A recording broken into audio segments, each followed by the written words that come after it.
అభ్యాసే తిరువెన్నెంకు స్వాగతం సుస్వాగతం. నేను మీ పెద్దింటి రామకృష్ణ చక్రవర్తి. ఈరోజు భాస్కర శతకంలోని 14వ పద్యంతో నేను మీ ముందుకు వస్తున్నాను. ఈ పద్యంలో కవి మనకి ఏం చెబుతున్నాడంటే, పూర్వజన్మ పురాకృత కర్మం ఎవ్వరైనా అనుభవించవలసిందే. ఈ పూర్వజన్మ కర్మాన్ని తప్పించుకోవడానికి లేదు, ఎవ్వరైనా అనుభవించక తప్పదు. అది ఎలాగో గబ్బిలాలతో మనకి పోల్చి చూపిస్తున్నాడు. గబ్బిలాలు చూడండి, ఎక్కడ చూసినా గబ్బిలాలు తలకిందులుగా వేలాడుతూ ఉంటాయి. కాళ్లతోనే చెట్టును పట్టుకొని తలకిందులుగా వేలాడుతూ ఉంటాయి. వాస్తవంగా మనం ఎవరినైనా సరే తలకిందులుగా వేలాడాలి అంటే మనం కట్టేయాలి.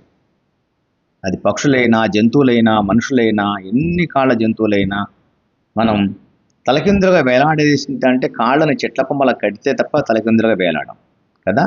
కానీ గబ్బిలాలు సహజంగానే వాటి పుట్టుకతోనే అవి తలకిందులుగా వేలాడుతూ ఉంటాయి.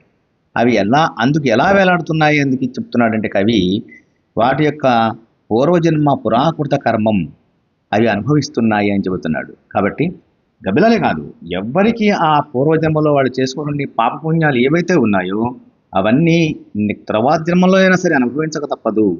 అలా అనుభవించి తీరవలసిందే అంటానికి దృష్టాంతంగా మనని గబ్బిలాలు తీసుకొని మన కవి చెప్తున్నాడు. అందరూ నేర్చుకోండి, వినండి. కట్టడి అయిన ఎట్టి నిజకర్మము చుట్టూ వచ్చే గతిన్ బెట్టునో పెట్టినట్లు అనుభవింపక తీరదు.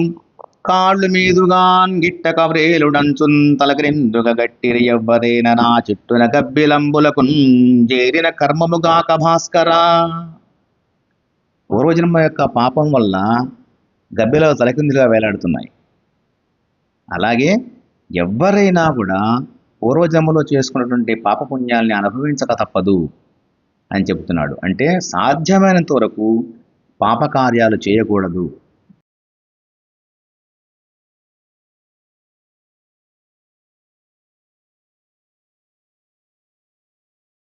పాపపు ఆలోచనలు చేయొద్దు, దుర్మార్గ పనులు చేయొద్దు.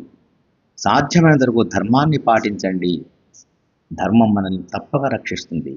ధర్మో రక్షతి రక్షితః అని శాస్త్రం చెబుతోంది. కాబట్టి నేర్చుకోండి, నేర్పించండి.